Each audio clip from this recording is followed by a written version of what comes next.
আসসালামু আলাইকুম dear viewers, আশা করি সবাই ভালো আছেন। আমি খুব সংক্ষেপে দুটো কথা বলবো।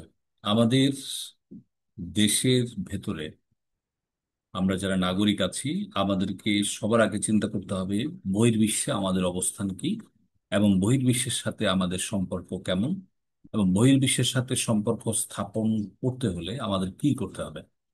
আমরা শুধু আমরা নিজেরা নিজেরা নিজেকে মেধাবী দাবি করছি, নিজেরা নিজেরা নিজেদেরকে ঘায়েল করছি, নিজেরা নিজেরা নিজেদেরকে তর্ক বিতর্কে লিপ্ত করছি, সময় নষ্ট করছি। কিন্তু আসলে জাতি হিসাবে আমরা কি পিছিয়ে যাচ্ছি নাকি সামনের দিকে এগিয়ে যাচ্ছি, সেটা চিন্তার ব্যাপার আছে। আপনি রাজনীতি করতে পারবেন, আপনার অনেক ধরনের সমর্থন আছে, হোক, অসুবিধা নেই। কিন্তু পৃ- বৈশ্বিক মানচিত্রে আমাদেরকে টিকে থাকতে হবে, এবং বৈশ্বিক মানচিত্রে আমাদেরকে টিকে থাকতে হলে বিশ্বের অন্যান্য জাতিসত্তার যেই রকম যোগ্যতা, যেই রকম মানসিকতা, যেই রকম শিক্ষা, যেই রকম জ্ঞান, সেই শিক্ষা জ্ঞানের সাথে আমি সামঞ্জস্য রেখে এগিয়ে যাচ্ছি কিনা। আমরা তর্ক বিতর্ক অবশ্যই করব, কিন্তু সেখানে জ্ঞান এবং প্রজ্ঞার প্রভাব থাকতে হবে। আমরা তর্ক বিতর্ক অবশ্যই করব, সেখানে আমাদের পারস্পরিক শ্রদ্ধাবোধ থাকতে হবে, পারস্পরিক পরিমিত ভাবে আমরা আমাদের নিজেদেরকে নিয়ন্ত্রণ করে পারস্পরিক শ্রদ্ধাবোধ রেখে আমরা কিন্তু সেটা করতে হবে।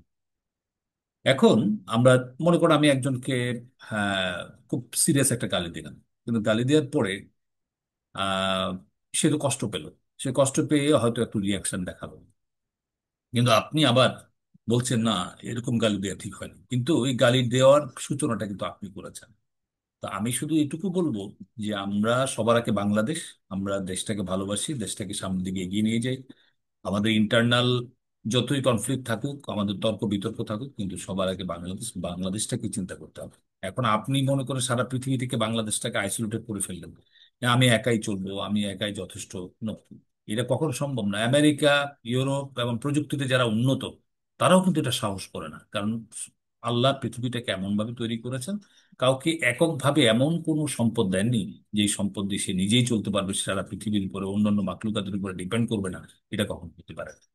তো আসুন, আমরা সবকিছু থাকুক, কিন্তু সবার আগে বাংলাদেশ এগিয়ে যাক, এই প্রত্যাশা রেখে শেষ করছি। আসসালাম।